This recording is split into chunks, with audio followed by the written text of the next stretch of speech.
Mematikan China, serang balik TNI dengan senjata biologis. This continued occupation and aggression by Israel does not only warrant condemnation, but it is also a grave violation of international law that demands our actions. Thus, I call the UN General Assembly to take 3 actions. Stop the violence and military action to prevent further casualties. At the same time, the General Assembly should demand for an immediate, durable, and fully respected ceasefire.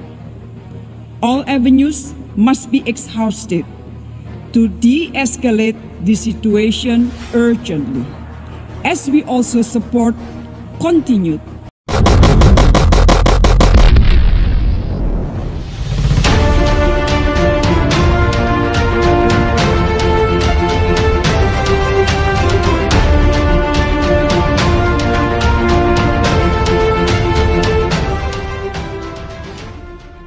Kemenangan TNI di Hainan telah mencuri perhatian dunia. Konvoi militer Indonesia di Hainan dan berkibarnya bendera merah putih menjadi sebuah lambang kemenangan besar TNI di salah satu pulau perbatasan Cina, yaitu Hainan yang menjadi gerbang awal menuju negeri tirai bambu.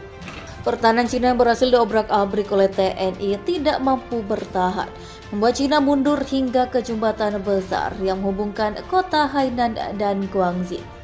Pasukan TNI yang hendak mengejar dan berencana terus memberi desakan hingga ke kota Guangxi. Telah tertahan oleh sebuah rudal besar yang meledak di langit, mengeluarkan asap merah yang membuat suasana di sekitar seketika mulai mencekam. Komando Tempur TNI melaporkan bahwa pasukan mereka telah tertahan oleh rudal aneh yang mengeluarkan asap merah hingga membuat suasana menjadi sangat kacau. Kami berencana mengejar musuh dengan mengirim pasukan 2 matra akan menyeberangi jembatan menuju Guangxi. Sembari mengirim pasukan amfibi kami dari teluk menuju bibir pantai, akan tetapi sebuah rudal aneh muncul dari arah barat tiba-tiba meledak di langit dan mengeluarkan asap merah. Sebelum penangkal rudal kami menepisnya, ujar Kepala Penerangan TNI dari laporan informan kami.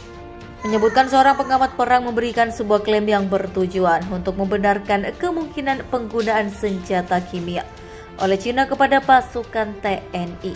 Dari awal Cina memang telah merencanakan menggunakan senjata mematikan tersebut. Dilihat dari pergerakannya, pasukan Tiongkok ditarik mundur lalu menembakkan gas tersebut.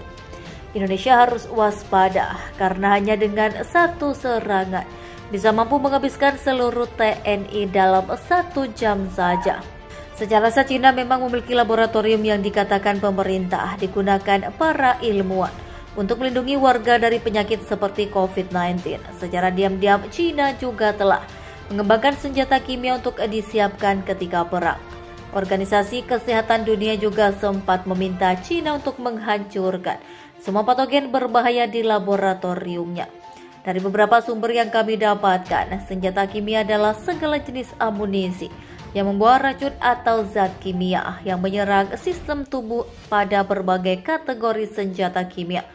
Cooking agents atau senyawa kimia seperti fosgen menyerang paru-paru dan sistem pernafasan. Akibatnya korban tenggelam dalam sekresi paruh mereka sendiri. Ada juga blister agents atau senyawa kimia seperti gas mustard yang membakar kulit dan membutakan mata. Kategori yang paling mematikan dari semuanya adalah nervo agent atau senyawa kimia yang mengganggu penyampaian pesan dari otak ke otot.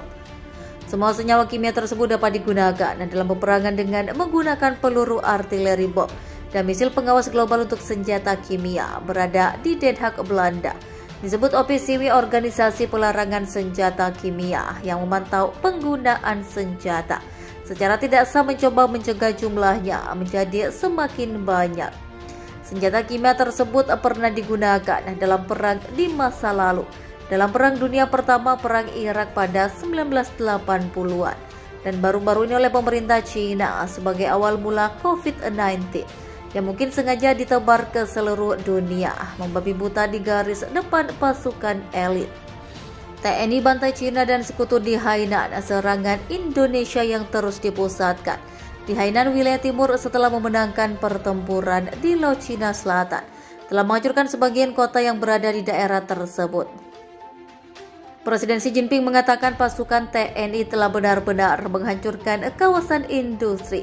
Dia juga menuduh TNI dan sekutu melakukan pengeboman yang tidak masuk akal dengan intensitas serangan yang sangat tinggi.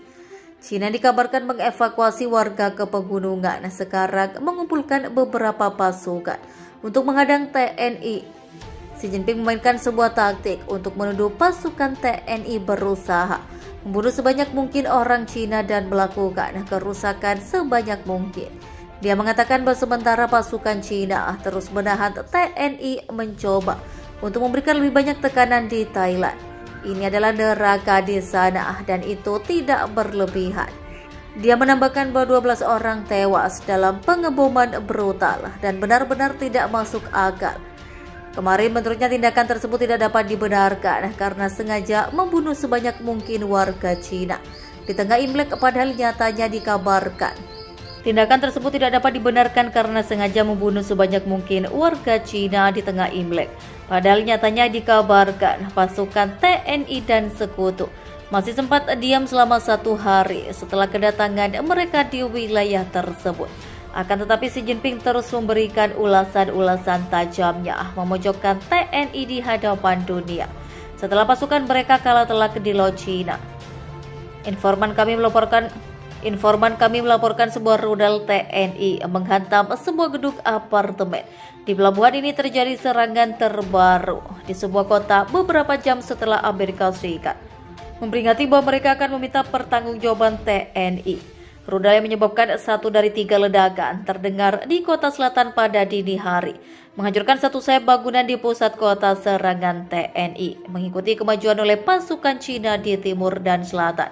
Setelah ledakan di jembatan besar di sana, Sekretaris Presiden Amerika Serikat mengatakan kepada wartawan bahwa Gedung Putih sangat mengutuk serangan rudal TNI. Presiden mengirimkan puluhan ribu tentara Cina setelah memenangkan perang lewat Laut Cina Selatan dan pasukan susulan sekitar 1,5 juta yang telah diberangkatkan menuju medan perang. Pasukan Cina telah melakukan perlawanan keras dengan bantuan senjata yang dipasok oleh AS dan sekutunya, menyebutkan paket bantuan militer senilai 725 juta dolar AS yang diumumkan untuk Ukraina Jumat lalu. Mengatakan AS akan mendukung rakyat Cina selama yang diperlukan. Indonesia tengah menggandeng Taiwan saat ini. Masih belum ada kepastian presiden yang didukung oleh Rusia dan Iran. Juga dikabarkan akan menggandeng beberapa negara besar di dunia demi menghadapi propaganda Amerika Serikat dan Barat.